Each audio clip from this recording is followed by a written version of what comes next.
पाकिस्तान को धूल चटाने वाली ब्रह्मोस से जुड़ी बड़ी खबर है। ब्रह्मोस मिसाइलों की बड़ी खरीद को मंजूरी, भारतीय सेना देगी सुपरसोनिक मिसाइलों का बड़ा ऑर्डर। नेवी से भी ब्रह्मोस मिसाइलें खरीदने के लिए मंजूरी संभव।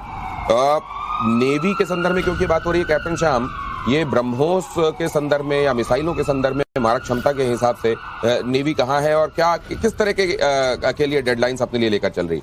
देखिए, जब आप बात करते हैं ब्रह्मोस की, तो सबसे पहले ब्रह्मोस को नेवल शिप्स में फिट किया गया था आज से 25 साल पहले। पहली जो तैयारी हुई थी ब्रह्मोस की, इसका स्टार्टअप ही नेवी ने किया था और बहुत आगे है नेवी इस क्षेत्र में सरफेस टू सरफेस मिसाइल्स के फायरिंग में। तो उस हिसाब से हमने इनको 90s से शुरू किया था डेवलप करना, 2000 तक आते आते हमने इनको सेट कर लिया था। आज के दिन में हमारे जितने भी इंडिजिनस मिसाइल जो हमारे प्लेटफॉर्म है, डिस्ट्रॉयर्स और फ्रिगेट्स हैं, सब में करीब करीब ब्रह्मोस लगे हुए हैं। और जो नई जो हमारी प्रोजेक्ट अल्फा 18 अल्फा के तहत जो न्यू जनरेशन डिस्ट्रॉयर्स आ रहे हैं, उसमें भी ब्रह्मोस लगे रहेंगे। एक एक शिप पे 16 से ज्यादा स्लॉट्स लगे हुए हैं। 16 ब्रह्मोस है, 7 से ज्यादा डिस्ट्रॉयर और 10 फ्रिगेट लेके सिंदूर में हम खड़े थे। सोच सकते हैं नंबर ऑफ मिसाइल, और ये बड़े बड़े मिसाइल्स हैं। ये एंटी शिप भी है और ये शोर पर भी, मतलब लैंड भी अटैक कर सकते हैं। तो फिलीपींस की बात आप करते हैं, फिलहाल आपको पता है मनीला में हमारी फ्लीट, ईस्टर्न फ्लीट पेट्रोल कर रही थी, तो वहां पर हमने उनको जाके अपना फायर पावर दिखाया।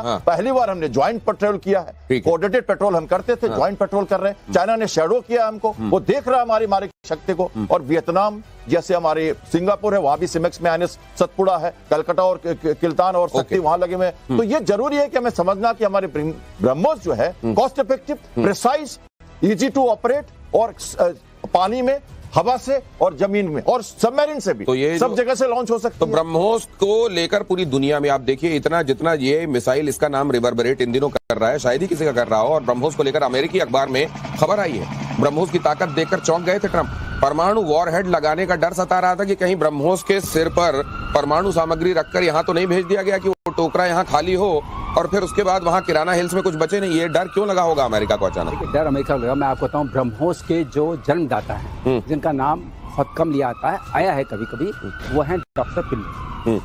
डॉक्टर पिल्ले ने इसको उनके साथ एग्रीमेंट करके ब्रह्मोस की रचना की और इस तरीके से ये प्राइवेट एंटिटी बनी, जिसमें कि गवर्नमेंट ऑफ जो रशिया है उसका 50.5%, 49.5% था, गवर्नमेंट ऑफ इंडिया का 50.5% था, किसी का 51% नहीं था, इसलिए प्राइवेट सेक्टर बन गया टू अ डिग्री। तो उससे ये निकला, ब्रह्मोस आगे बन के आई।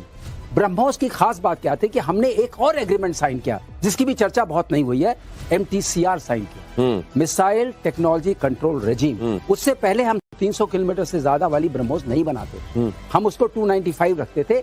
वो खुला, क्योंकि अगर आप MTCR साइन आपने नहीं किया है तो आप उससे ज्यादा बनाते हैं तो you are violating the international agreement. और ग्रोथ पाथ में अगर आप इंटरनेशनल एग्रीमेंट वायलेट करते हैं, India was on growth path, तो ये बहुत अपने आप में सैंक्शंस लाता है। तो ये समझ करके तो अब ब्रह्मोस जो बनी है, अब हर तरह से लैंड, सी, एयर, जैसे कैप्टन श्याम ने बताया, सी से शुरू किया, एयर का भी आ रहा है, लैंड का भी है। तो अब ब्रह्मोस जो है प्रेसिशन में आगे बढ़ती आ रही है। AI जो आप बात कर रहे थे, ब्रह्मोस को सेल्फ लर्निंग वेपन बनाया जा रहा है। कैसे? रेंजेस में जब हम फायर करेंगे, it will learn from the environment and correct and accurate itself. ये वाली बात आ रही है। तो ये कोर्स करेक्शन का भी के लिए भी दिमाग इसको दे दिया गया है। और नौसेना को मिला नया युद्धपोत हिमगिरी। भारतीय युद्धपोत हिमगिरी से जुड़ी ये खबर देखिए कि इससे पाकिस्तान की नींदें उड़ गई हैं। ब्रह्मोस और बराक मिसाइल से लैस है ये हिमगिरी। ब्रह्मोस और बराक मिसाइलों से इसकी मारक क्षमता और भी ज्यादा बढ़ जाती है। मुझको लगता है साम दंड भेद, साम मतलब तुलना की बात की आपने, कहीं भी नहीं है नेवी, हमने उनको रिस्ट्रिक्ट कर दिया। दाम के मामले में कटोरा है, बिल्कुल कटोरा है, तो उनको पता है। दंड के मामले में ऑपरेशन सिंदूर में अभी दिया है, हमने पेनल्टी मेजर दिया था। और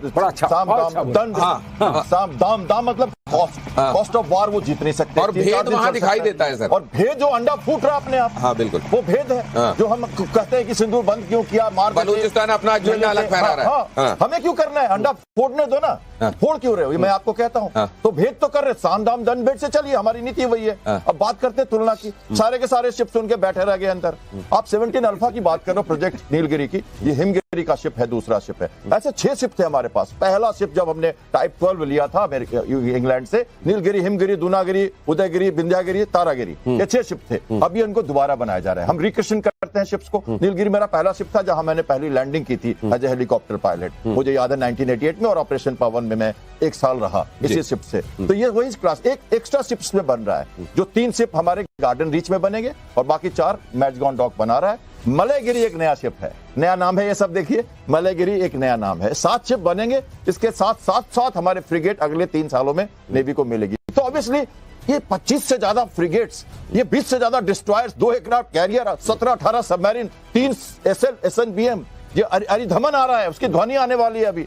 तो कैपेबिलिटी से कहां नहीं डरेगा वो, टर्की क्या कर लेगा उसको। 3 शिप लेके आया था, उसको भी भगा दिया था हमने, वो नहीं आ पाया दोबारा इस तरफ, उसको हिम्मत नहीं हुई दोबारा कि हमारे इंडियन ओशन में आ सके। और हमने छोड़ा नहीं, हम साइप्रस चले गए तुरंत, टर्की को समझाने के लिए हम साइप्रस चले गए। उसके पहले हम पिछले साल ग्रीस गए थे, हमारे नेवल चीफ ग्रीस गए थे। आज पिछले 4 दिनों से हमारे नेवल चीफ जापान में थे और फिलीपींस